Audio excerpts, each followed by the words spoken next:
అదే చెన్నై ఎప్పుడో ఓడిపోవడం చూసినారా మీరు? అది కూడా ఆర్సీబీ పైన. కప్ నమ్దే.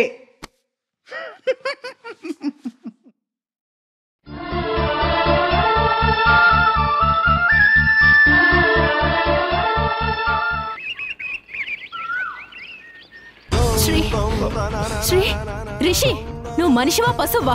మీ అన్నయ్యని ఇంత దారుణంగా కొడతావా? వదినా, నా జోలికొస్తే నేను ఇంతే.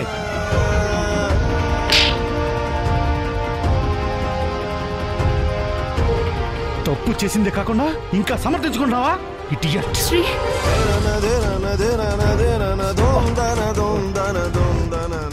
నీకేం కాదు, మేమంతా ఉన్నాం కదా. అందరి ముందే తల బద్దలు కొట్టాడు దుర్మార్గుడు. ఇదిగో తప్పంతా రిషిదే అన్నట్టు మాట్లాడతావేంటి? నా మొహం మండ. శ్రీవాణ్ణి కెలకపోయి ఉంటే ఎంత గొడవ జరిగేది కాదుగా. పిన్ని, నోటికొచ్చినట్టు మాట్లాడుకోండి. ఆఫీస్కి వెళ్లకుండా రోడ్డు మీద కొట్లాట్లేంటని మందలించడం కూడా తప్పేనా? అవును, తప్పే. నన్ను కంట్రోల్ చేయాలనుకుంటే నా టెంపర్ బూస్ట్ అవుతుంది, నాలో కోపం సర్రన పొంగుద్ది. విన్నారా? వింటున్నారా? షార్ట్ టెంపర్ అనేది ఒక వీక్నెస్. గొప్పగా చెప్పుకోవడానికి అదేమి క్వాలిఫికేషన్ కాదు. అబ్బాబ్బాబ్బా, జరిగిపోయిన దాని గురించి ఎందుకు, జరగాల్సిందేంటో చూడండి. కొంచెం ఓర్చుకో శ్రీ, డాక్టర్ వచ్చేస్తున్నారు. మన ఇంట్లోనే నీ రక్తాన్ని కళ్ళ చూడాల్సి వస్తుందని అస్సలు అనుకోలేదు. అదిగో వచ్చేసారు. Please come doctor.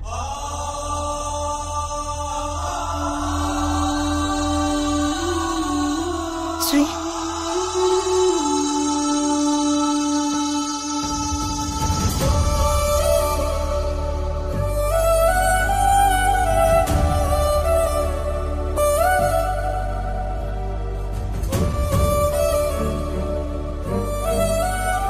డాక్టర్ గారు కొంచెం. డోంట్ వరీ, నేను చూస్తాను. దెబ్బ కొంచెం గట్టిగానే తగిలింది.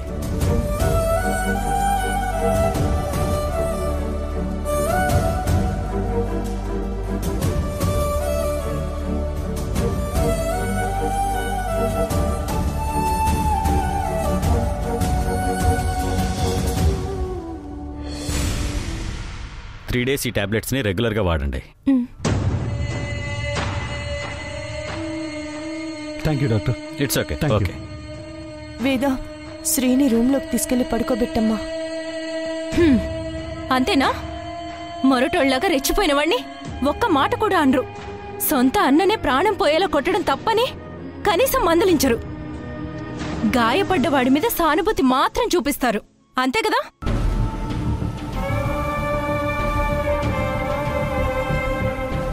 అమ్మా వేద, కుటుంబం ఉన్న తర్వాత ఇలాంటి అనుకోని ఏదోటి జరుగుతూనే ఉంటాయి. మామయ్య గారు, ఈ ఇంటి కోడలుగా ఇప్పటిదాకా నేను మిమ్మల్ని ఏ విషయంలోనూ ప్రశ్నించలేదు. కానీ నా భర్త పరిస్థితి చూసాక ఇప్పుడు అడగక తప్పట్లేదు. నేను నా భర్త ఈ కుటుంబంలో వాళ్ళం కాదా?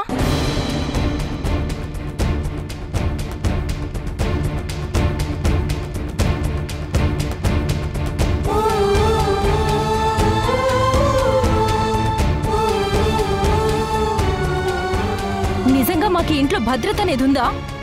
ఏం మాట్లాడరే? నీ మొహం మండ. చిన్నంతరం పెద్దంతరం లేకుండా మామగారిని నిలదీస్తున్నావా? కోడలంటే అణిగి మణిగి ఉండాలి, ఎగిరెగిరి పడకూడదు. గోరంతని కొండంత చేస్తున్నావే.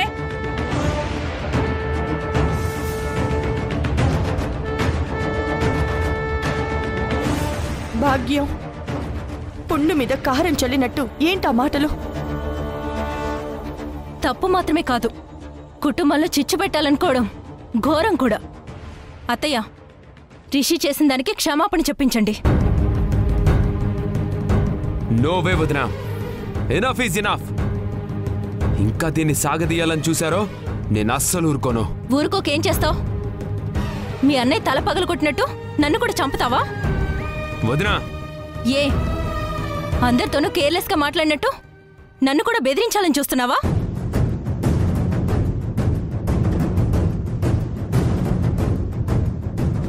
అమ్మ వేద, నువ్వు కొంచెం ఆగు, నా మాట విను.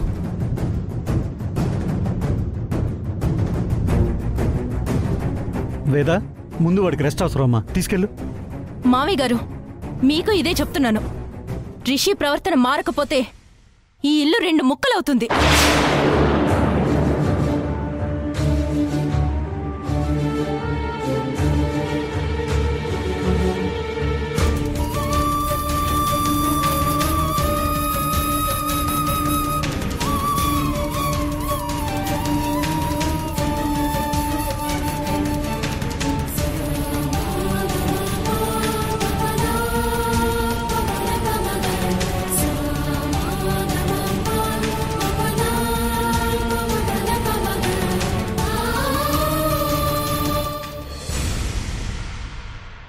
అమ్మో అమ్మో, చూసావారా అన్నయ్య, నీ పెద్ద కోడలు ఎంత మాట అంతో.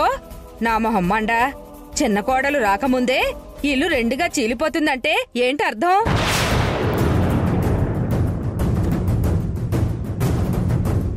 భాగ్యం తన భర్త గాయపడ్డాడు అన్న బాధతో వేద ఉక్రోషంతో ఏదో అంటే దానికి పెడార్థాలు తీయడం మంచిది కాదు. ఉద్దేశం ఏదైతేనే బెదిరింపుల దాకా వచ్చిందంటే అన్నదమ్ముల మధ్య చిచ్చు పెట్టినట్టేగా.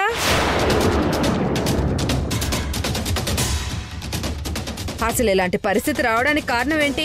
వదిన పెట్టిన దిక్కుమాల కండిషనేగా. భాగ్యం, గొడవను ఎలా తగ్గించాలని నేను ట్రై చేస్తుంటే నువ్వు ఇంకా రెచ్చగొడతావేంటి? రే రిషి, నీ అన్నయ్య మీద చేయుతావా? ఎంత ధైర్యం రా నీకు? డాడ్, నేనేమి చిన్నపిల్లాన్ని కాదు. ఏది రైటో ఏది రాంగో నాకు బానే తెలుసు. అన్నయ్య అయితే మాత్రం నన్ను కంట్రోల్ చేయాలని చూస్తాడా?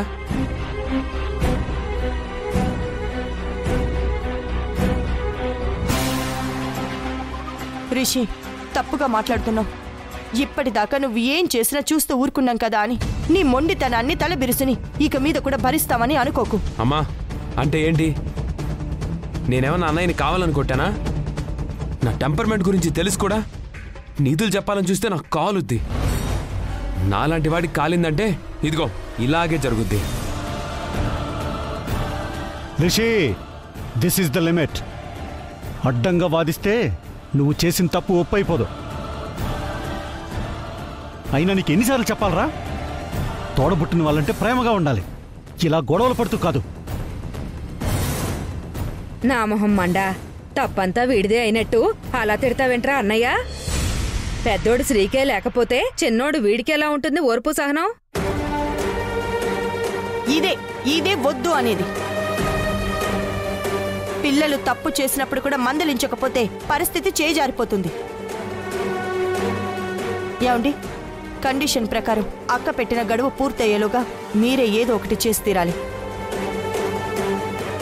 ఎవరేం చేసినా ఎన్నిసార్లు చెప్పినా నేను ఇంతే.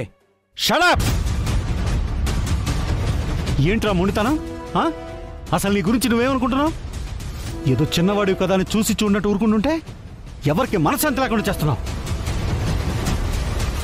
రిషి, ఐ వార్న్ యూ, ఇంకొకసారి ఇలాంటిది రిపీట్ అయితే నిన్ను టాలరేట్ చేసే సమస్య లేదు. డాడ్, అందరు కలిసి నన్ను కార్నర్ చేస్తారేంటి? నా లైఫ్ నాది, నా రూట్ నాది, నా స్టైల్ కూడా నాదే. ఇంకెవరిలాగా ఉండడం అంటే నేను మారడం అనేది జరగదు. నా ఫ్రీడమ్ని కిల్ చేసి నన్ను మెంటల్గా టార్చర్ పెడితే నేనేం చేస్తానో నాకే తెలీదు. ఎవరికి నచ్చినా నచ్చకపోయినా నేను ఇలాగే ఉంటాను. That's all. రిషి,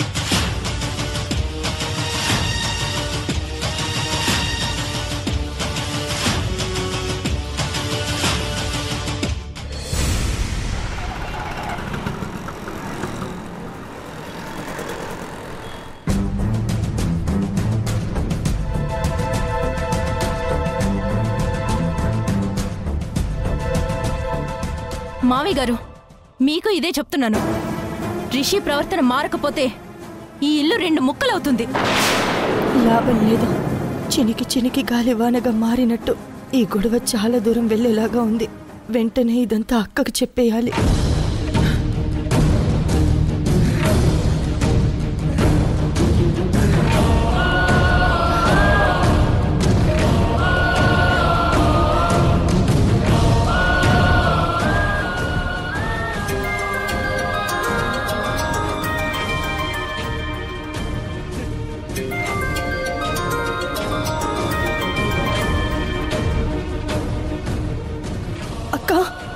పార్వతి, నీ గొంతులో ఆ బాధేంటి? అసలు ఏం జరిగింది? ఏం చెప్పనక్క, జరగకూడదే జరిగింది.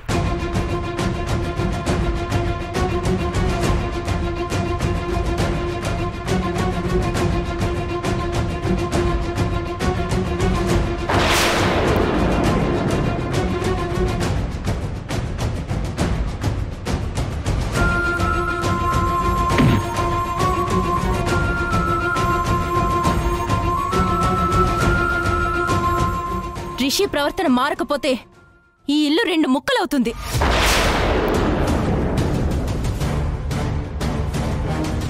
పార్వతి, రిషి అంత దుర్మార్గంగా ప్రవర్తించాడా? అవునక్క, రామలక్ష్మణుల్లాగా ఉండాల్సిన అన్నదమ్ముల మధ్య ఈ గొడవతో దూరం ఇంకా ఇంకా పెరుగుతుందేమో అని భయం. రిషి అంత మొండిగా తయారవ్వడానికి కారణం నువ్వే అని ఆ భాగ్యం నోటికొచ్చినట్టు రెచ్చిపోవడం నా గుండెకి చాలా బాధగా ఉందక్క. అర్థమైంది. వీణ ఎక్కడుందో నేను చెప్పడం లేదని, జరిగిన సంఘటనకి అక్కడ నేను లేను కాబట్టి నన్ను బాధ్యురాల్ని చెయ్యాలని వంకరగా ఆలోచిస్తున్నారన్నమాట. అవునక్క, నా పరిస్థితి ఎటు చెప్పలేకుండా ఉంది. ఎప్పుడూ లేంది మొదటిసారిగా వేద ఆవేశాన్ని చూస్తే వణుకు పుడుతోంది. అంత జరుగుతున్నా ఆయనేమీ మాట్లాడలేదు కదూ? ఇద్దరు ఆయన కొడుకులు అయినప్పుడు పాపం తను మాత్రం ఏం చేస్తారు? చేస్తారు కాదు, చెయ్యాలి. ఇంటి పెద్దంటే కళ్ళప్పగించి చూస్తూ ఉండడం కాదు. ఇప్పుడు మనం ఆలోచించాల్సింది రిషి గురించి కదక్క. వాడు నీ మాట తప్ప ఇంకెవరి మాట వినడు. సరే, నువ్వేం కంగారు పడుకో. నేనిప్పుడే బయలుదేరొస్తున్నాను. ఎక్కడ స్విచ్ వేస్తే ఇంకెక్కడ బల్బు వెలుగుతుందో నాకు బాగా తెలుసు.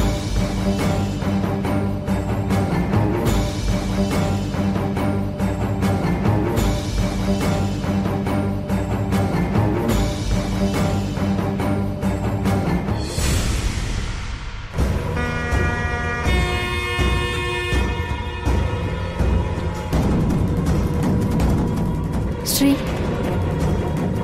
బాగా నొప్పిగా ఉందా? పర్వాలేదు, కొంచెం తగ్గింది. ఇదిగో ఈ జ్యూస్ తాగు.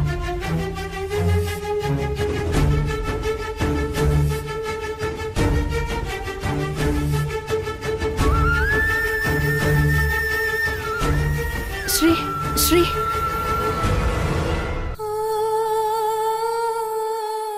హే పిచ్చి, నాకేం కాదు, టెన్షన్ పడుకో. నేను ఇలాంటి స్థితిలో చూడాల్సి వస్తుందని నేను కల్లో కూడా అనుకోలేదు శ్రీ. జరిగింది తలుచుకుంటే నాకు చాలా భయం వేస్తుంది. వేదా ప్లీజ్, నాకేం కాలేదని చెప్పాను కదా. డాక్టర్ చెప్పింది నేను అంత తేలిగ్గా మర్చిపోతాననుకున్నావా? నా అదృష్టం బాగుంది కాబట్టి పెద్ద ప్రమాదమే తప్పింది. లేకపోతే శ్రీ, నొప్పి మరీ ఎక్కువగా ఉందా? సరస్వతి అత్తని కలిసే అవకాశం వస్తే మాత్రం ఇదంతా నేను చెప్పకుండా ఊరుకోను. వేదా, ఒక్క మాట చెప్తాను విను. ఎన్ని గొడవలున్నా మనమందరం ఒక్కటే అనుకోకపోతే కుటుంబం అనే మాటకి అర్థమే ఉండదు. అందుకని మీ తమ్ముడు ఏం చేస్తున్నా, ఎంతగా చెలరేగిపోతున్నా మనం చూస్తూ ఊరుకోవాలా? నా ఉద్దేశం అది కాదు. మరేంటి, ఇవాళ నీకు జరిగినట్టే రేపు నాకు జరగదని గ్యారంటీ ఏంటి? నువ్వు చెప్పలేవని నాకు తెలుసు. కుటుంబం అంటే ధైర్యాన్ని ఇచ్చేదిగా ఉండాలి, గుండెల్లో వణుకుని పుట్టించేలా కాదు. ఎందుకంటే నేను చెప్పేది ఇంకేం లేదు. భయపడకు వేదా, నాకు తగ్గిపోతుందిలే. శ్రీ, నీకేదైనా జరిగితే నేను తట్టుకోలేను, ప్రాణాలతో ఉండలేను. వేదా,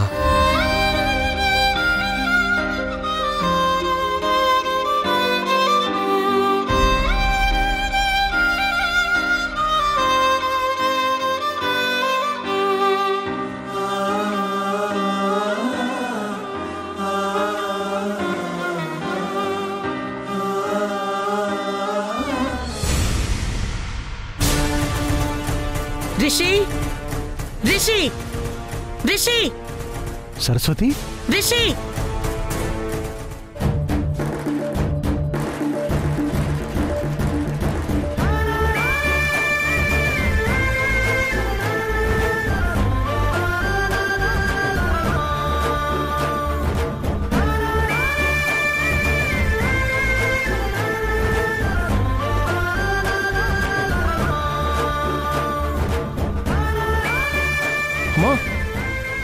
శ్రీ అమ్మా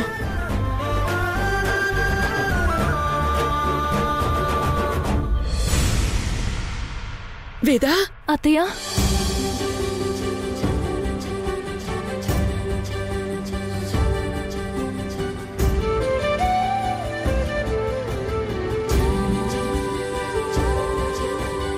ఎలా ఉంది శ్రీ?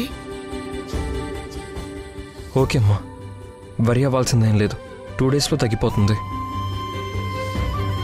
రిషి రిషి రారా బయటికి. సరస్వతి, ఆవేశపడుకో. మీరు మాట్లాడద్దు. ఏంటొదినా మా అన్నయ్యకి వార్నింగ్లు ఇస్తున్నావేంటి? మధ్యలో మాట్లాడావంటే అదే వార్నింగ్ నీకు కూడా ఇస్తా.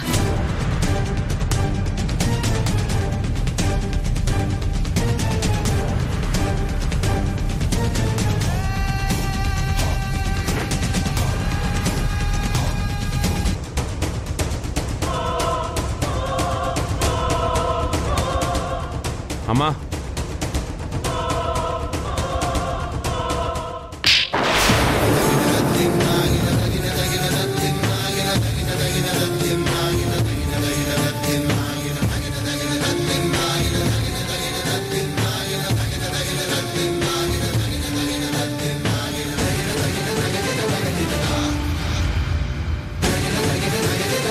సరస్వతి, మీ పెంపకమే సరిగ్గా ఉండుంటే వీడు శ్రీ తల పగలగొట్టేవాడా?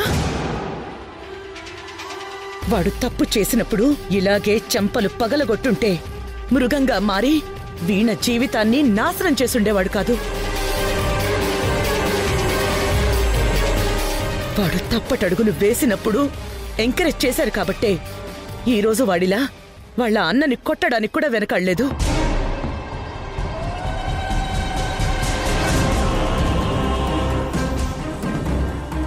రేపు మిమ్మల్ని కూడా శ్రీ మీద దాడి చేసినట్టే చెయ్యడని గ్యారంటీ ఇస్తారా? చెప్పండి.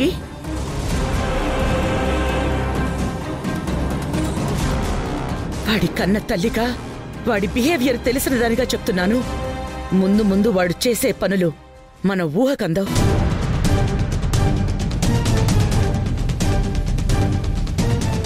తప్పు చేసినందుకు తలదించారా? సమాధానం చెప్పలేక తలదించారా?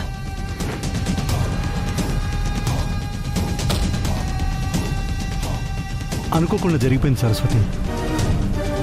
నేను కూడా వాడిని మందలించాను. రక్తం కళ్ళు చూసినోణ్ణి మందలించి వదిలేస్తే ఎలా? కాళ్ళు చేతులు విరగొట్టి ఓ మూలన పడేసి చిప్పకొడు తినేలా చెయ్యాలి.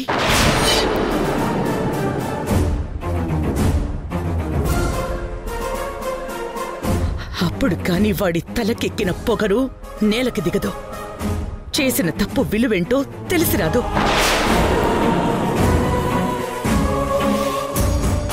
ఇంట్లో ఉన్న కొడుకే భద్రత లేదు. ఇక రేపు కాబోయే కోడలికి ఏం భద్రతుంటుంది?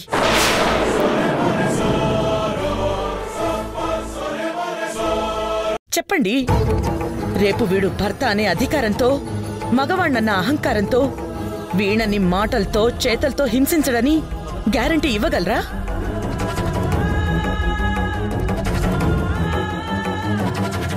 అదెలా కుదురుతుంది? తనంతట తాను ఏదైనా చేసుకుంటే రిషినే అంటారా? ఇది మరీ బాగుందదినా. నువ్వు మాట్లాడద్దని చెప్పానా? నీకిచ్చిన మర్యాదని పోగొట్టుకోవద్దు భాగ్యం. రేపొచ్చే వేణు గురించి తర్వాత అత్తయ్య. మేము ఇంట్లో ఉండడానికి భయపడుతున్నాం. అయినా దేనికమ్మా భయం? చిన్న గొడవకే భయపడిపోతారా? మేమంతా లేమా? సారీ మావయ్య, మేము ఇక్కడి నుంచి వెళ్ళిపోతాం.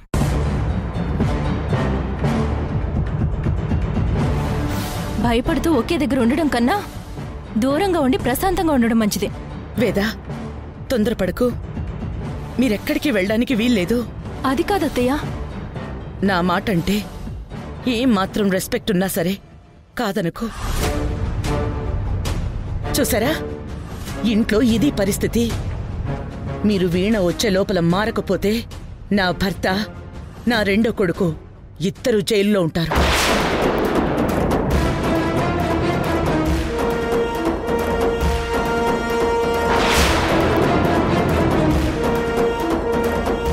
సరస్వతి, మంచిగానే ఉన్నాం కదా, ఎందుకు ఈ డెడ్ లైన్స్ అని పెడుతున్నావు చెప్పు? యూర్ రాంగ్ లోక్నాథ్ గారు.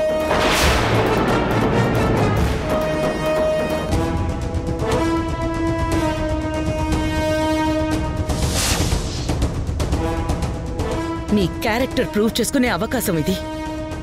ఇంట్లో వాళ్ళకి మీరెలాంటి వారో అర్థం అవ్వడానికి ఇదొక ఛాన్స్. అమ్మా సారీ అమ్మా. ముందు నేను చెప్పింది ప్రూవ్ చేసుకో.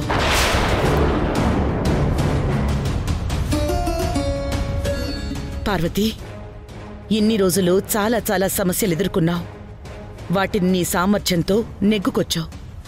కానీ వీళ్ళని మార్చటం అన్నది నీకు అగ్ని పరీక్ష. ఎలా మారుస్తావో, నీకిచ్చిన బాధ్యతని ఎలా సక్సెస్ఫుల్గా కంప్లీట్ చేస్తావో నీకే వదిలేస్తున్నాను. జాగ్రత్త.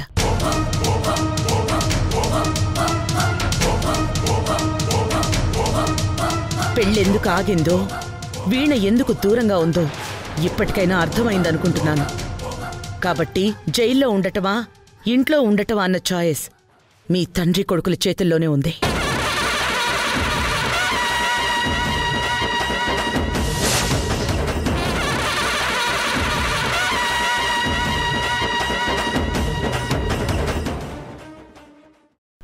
డాడీ, నా డెబిట్ కార్డ్స్, క్రెడిట్ కార్డ్స్, చివరికి నా బ్యాంక్ అకౌంట్ కూడా ఫ్రీజ్ చేయిస్తారా? నాకు విలువ లేని ఇంట్లో నేను ఒక్క క్షణం కూడా ఉండను.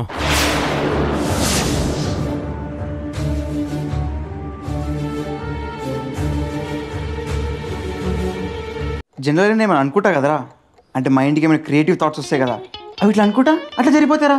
అది అలా జరిగిపోతుంది అంతే కాదురా, అది అయ్యేంత వరకు నువ్వు జనాలు కాబట్టి జరుగుతుంది.